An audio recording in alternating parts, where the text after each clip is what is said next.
My quest to expand access to space began more than a decade ago, when I teamed up with Burt Rutan at Scaled Composites to build Spaceship One. This innovative air-launched vehicle was the world's first private spacecraft to carry an astronaut into suborbital space. I got a taste when I was in Kenya a while ago of what medical care was in rural Africa. I was in a town of about 10,000 people, and a shipping container with a rusty microscope was their medical clinic. I enjoy creating new ideas, working on new creative projects. You could tell three things about Bill Gates pretty quickly. He was really smart. He was really competitive. He wanted to show you how smart he was. And he was really, really persistent. We've had some tough times, but we've hung in there. The thing you realize when you get into studying neuroscience, even a little bit, is that everything is connected to everything else.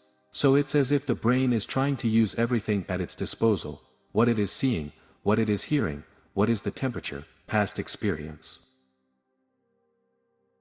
As quickly as it started, our business model evaporated. But while Trafo Data was technically a business failure, the understanding of microprocessors we absorbed was crucial to our future success. What should exist? To me, that's the most exciting question imaginable. What do we need that we don't have? How can we realize our potential? Part of life has to be about enjoying life and having different experiences, especially if you're with friends and you're on an adventure on a boat or a submarine. It's a lot of fun. As a programmer, you're working with very simple structures compared to the brain.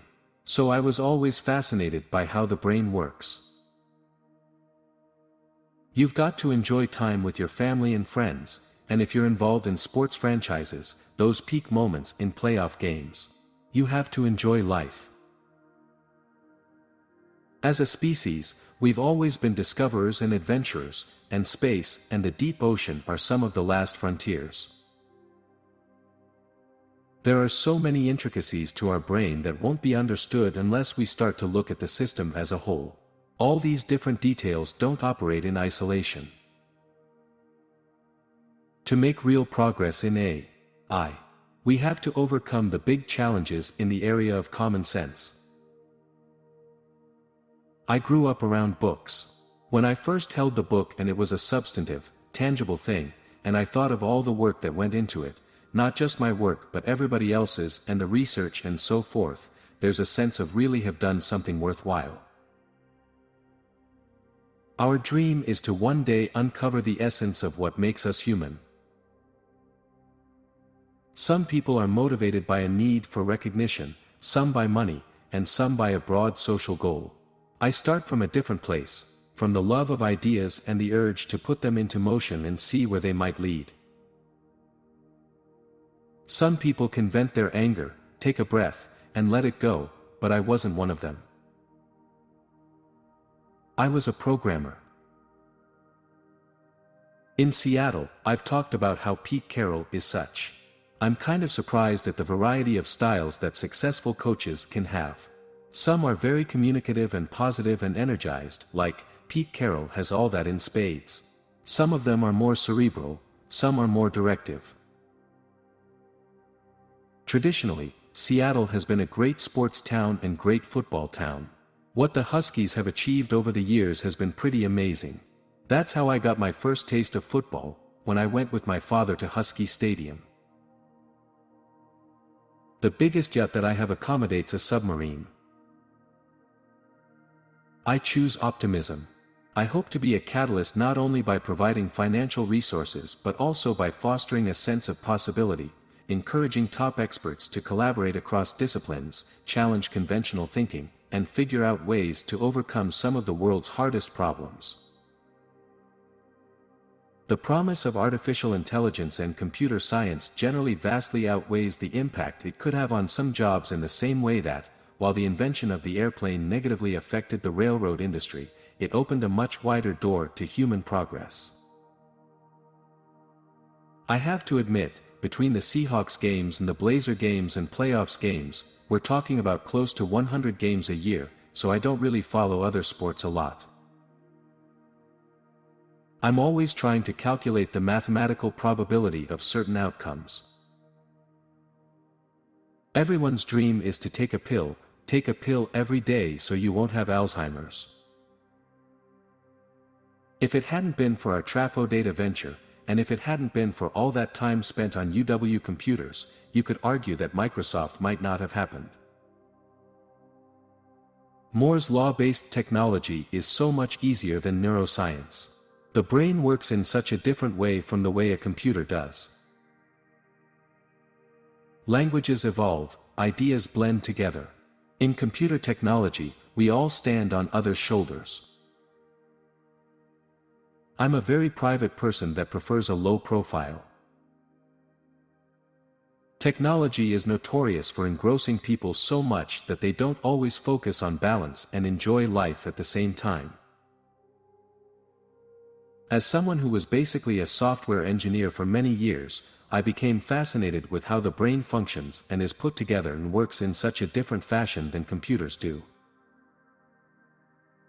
The possible is constantly being redefined, and I care deeply about helping humanity move forward. With documentary film projects, you hope you highlight an area of concern people haven't thought about before. A lot of times, I'm asking myself, this seems to be a significant problem. What can be done that hasn't been done? My high school in Seattle, Lakeside, seemed conservative on the surface, but it was educationally progressive. Objectively speaking, Trafo Data was a failure as a company. Right as our business started to pick up, states began to provide their own traffic counting services to local governments for free. You look at things you enjoy in your life, but much more important is what you can do to make the world a better place. I am very excited to be supporting one of the world's most visionary efforts to seek basic answers to some of the fundamental questions about our universe and what other civilizations may exist elsewhere. In the computer industry, you've got an interdisciplinary team of people who can come together, attack the problem, and work in a collaborative style. You knock down one problem after another, cobble things together, and then hopefully turn the crank at some point. Those fortunate to achieve great wealth should put it to work for the good of humanity. The brain was designed by evolution, so each part of it is optimized for what it does, and it's incredibly complex. From my youth, I'd never stop thinking in the future tense. The best museums and museum exhibits about science or technology give you the feeling that, hey, this is interesting, but maybe I could do something here, too. Vulcan Inc. is a unique organization that unites commercial, philanthropic, research, policy, and technology innovation. Our goals are ambitious, from saving Africa's elephants to unlocking the secrets of the human brain to building sustainable communities and opening up access to space. Continuity is important in sports. When it comes to helping out, I don't believe in doing it for the media attention. My goal is to support the organizations that need help. In global warming, I think everyone is scratching their heads. Are there technological things that can be brought to bear that can make a difference? In my own work, I've tried to anticipate what's coming over the horizon, to hasten its arrival, and to apply it to people's lives in a meaningful way. There are people out there who don't see value in intellectual property, and so they're always going to have a problem if there are lawsuits involving intellectual property. In the first 8 or so years at Microsoft, we were always chained to our terminals, and after I got sick the first time, I decided that I was going to be more adventurous and explore more of the world. That would be such a life-changing thing, for us all to know that there are other beings out there who we could potentially communicate with, or maybe we are listening to a signal that they transmitted hundreds of millennia ago. In the early days at Asymmetrics, we were focusing on business automation. If you think about making a difference in the community, my family has always had a strong interest in the arts. I'm always interested in finding ways to innovate. It's a blend, It's not a point focus.